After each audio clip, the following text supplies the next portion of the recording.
शांति।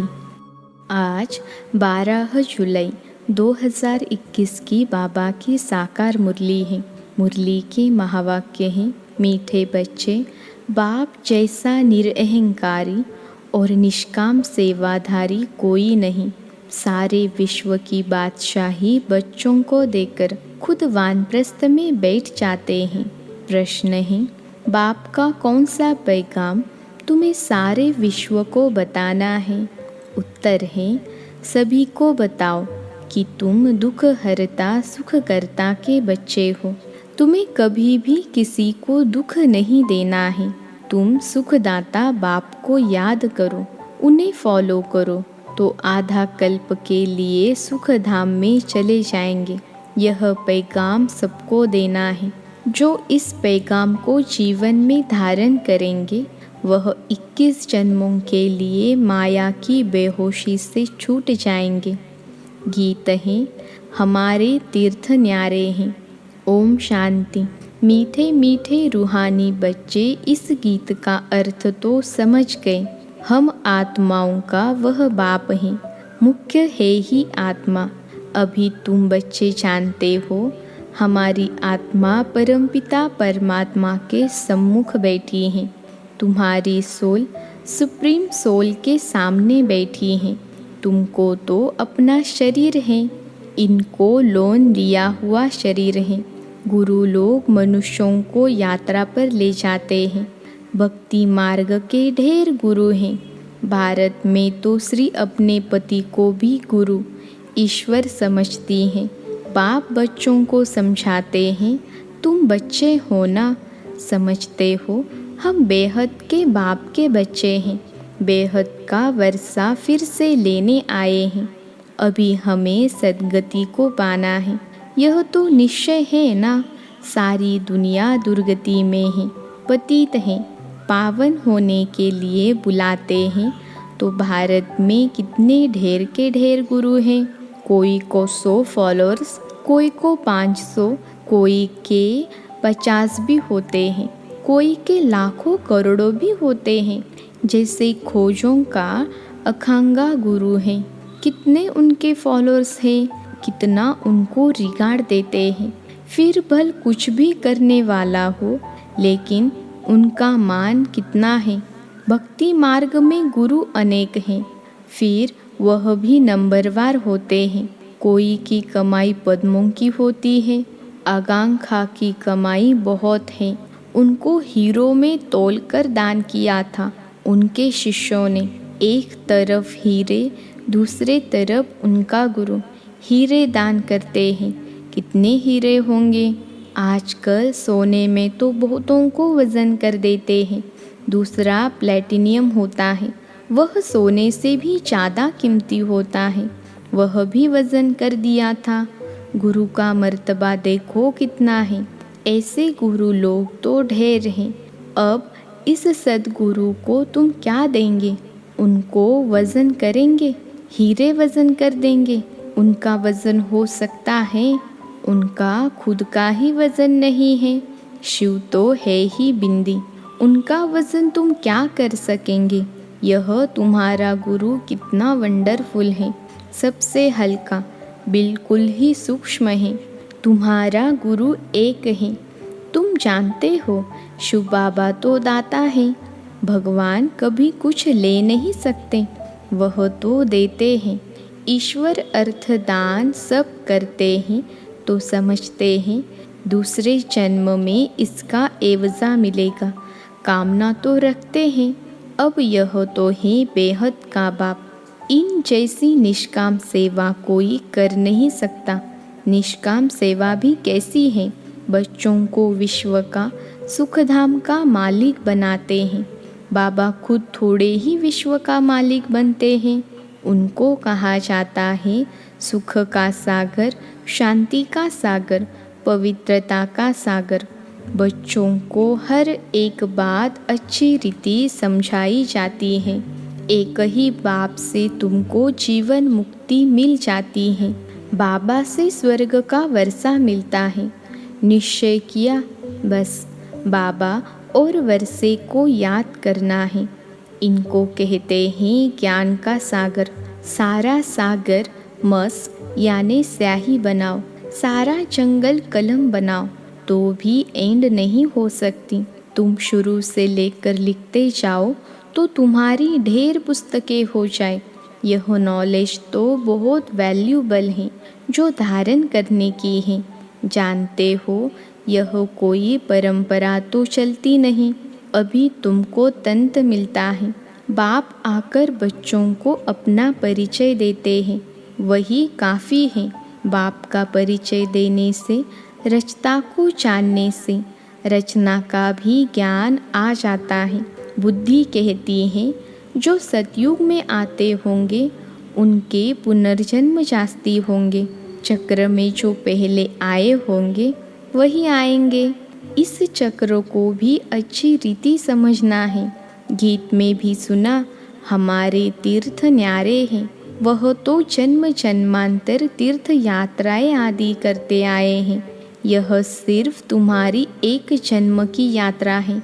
इस रूहानी यात्रा में ज़रा भी कोई तकलीफ नहीं। ज्ञान देने वाला एक ही सद्गुरु है। सद्गति तो किसी की भी होती नहीं, वह है सुप्रीम ज्ञान का सागर। सर्व की सद्गति हो जाती है। बाकी क्या चाहिए? तत्व भी सतोप्रधान हो जाते हैं। यह तमोप्रधान है तो वायु आदि भी ऐसी ही तमोप्रधान होती हैं। कितने अर्थक्वेक आदि होते हैं। सतयुग में तो कोई भी दुख देने वाली चीज़ नहीं होगी। बाप है ही दुख हरता सुख करता। तुम उनके बच्चे हो, किसको भी दुख नहीं देना है। सबको यह रास्ता बताना है सुख का वर्षा पाने का। अब बाप कहते हैं तुमको सुख ही देना है। बाबा तुमको आधा कल्प के लिए ऐसा सुख देते हैं जो वहाँ दुख का नाम नहीं रहता। तुम जानते हो बाप से 21 जन्मों का वर्षा पाने हम यहाँ आए हैं। तुम स्टूडेंट हो ना, तुम्हारी दिल में है कि शिव बाबा से स्वर्ग का सुख लेते हैं तो सब दुख दूर हो जाएंगे। बाबा हमको संजीवनी बूटी देते हैं सुरजित होने के लिए। फिर 21 जन्म कभी मूर्छित नहीं होंगे। वह संजीवनी बूटी है मन मना भव। सर्व का सद्गति दाता एक ही बाप है। उनको निराकार निरहंकारी कहा जाता है। जिस तन में आते हैं वह भी साधारण है। बाप कहते हैं dear children, I am your obedient father. बड़े आदमी हमेशा ऐसे लिखते हैं, आई एम ओबीडियंट सर्वेंट। अपने को श्री कभी नहीं लिखेंगे। आजकल तो लिखते हैं श्री श्री फलाना। आप ही अपने को श्री श्री लिखते हैं। वह बाप ही निराकारी निरअहंकारी। अब तुम उनके सम्मुख बैठे हो, जानते हो वह हमारा बाप टीचर सद्गुरु हैं। बाकी तो सब भक्ति मार्ग के अनेक गुरु हैं। गुरुओं के भी गुरु होते हैं, इनका कोई गुरु नहीं। यह सत बाबा सत टीचर सद्गुरु हैं। तुम जानते हो आत्मा ही संस्कार धारण कर रही है। बाबा भी आत्मा है ना, उनमें भी गुण हैं। तुम्हारे गुण अलग अलग हो जाते हैं।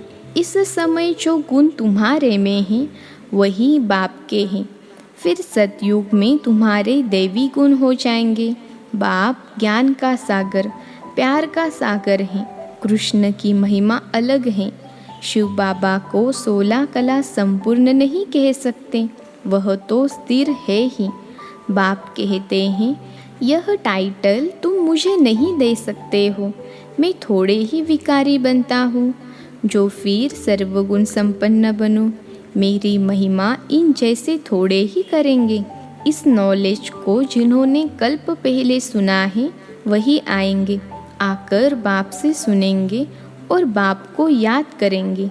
पिछाड़ी को हाय हाय कर रोते हैं, फिर जय जयकार हो जाती है। अभी तुमने यात्रा का भी राज समझा है। इस यात्रा से फिर तुम कभी मृत्यु लोक में लौटते नहीं हो। उन यात्राओं से फिर घर लौट आते हैं। कितने मनुष्य स्नान करने जाते हैं। भक्ति का विस्तार देखो कितना है। जैसे झाड़ कितना बड़ा अथाह होता है, बीज तो बिल्कुल छोटा होता है, वैसे भक्ति का भी विस्तार कितना है। ज्ञान का एक टुपका भी सद्गति कर देता है। भक्ति में उतरते उतरते आधा कल्प लग जाता है। यहाँ तुमको सीढ़ी चढ़ने में 1 सेकंड लगता है। लिफ्ट कितनी अच्छी है, नीचे से एकदम ऊपर अपने घर ले जाती है। इसको कहा जाता है चढ़ती कला सर्व का भला।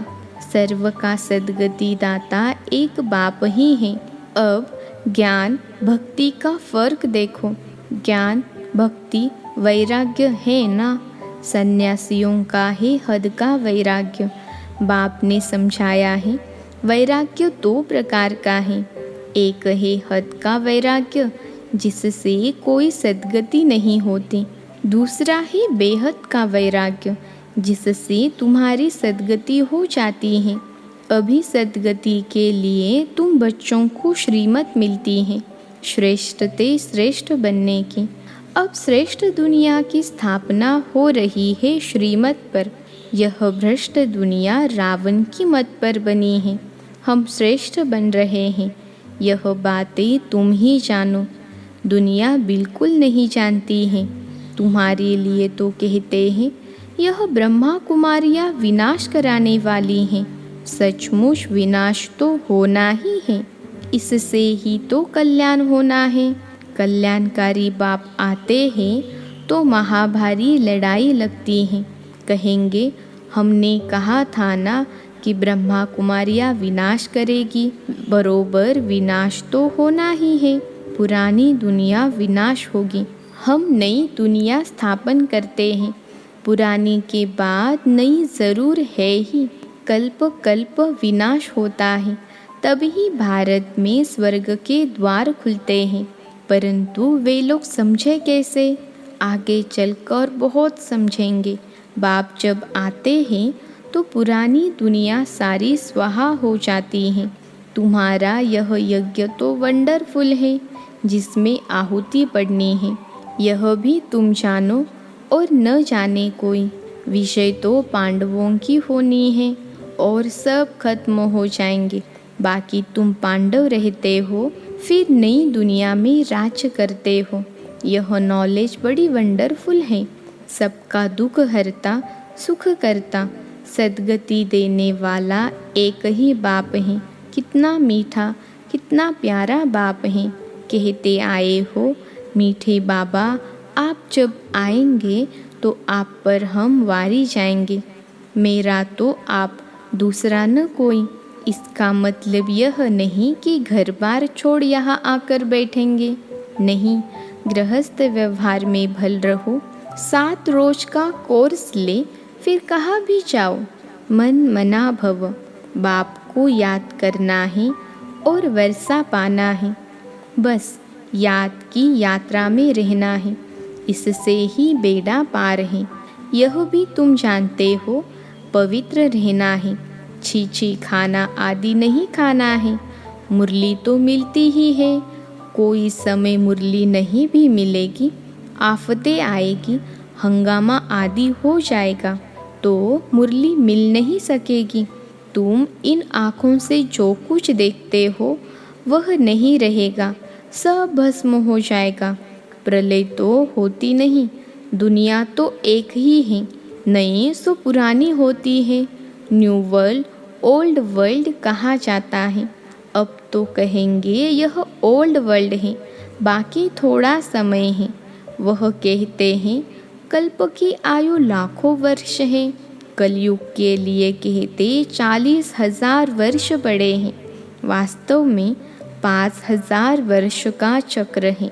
तुम्हारी बुद्धि में सारी नॉलेज है। मनुष्य तो बिल्कुल पत्थर बुद्धि है। एक्टर्स होकर ड्रामा के क्रिएटर डायरेक्टर को न जाने तो उनको क्या कहेंगे?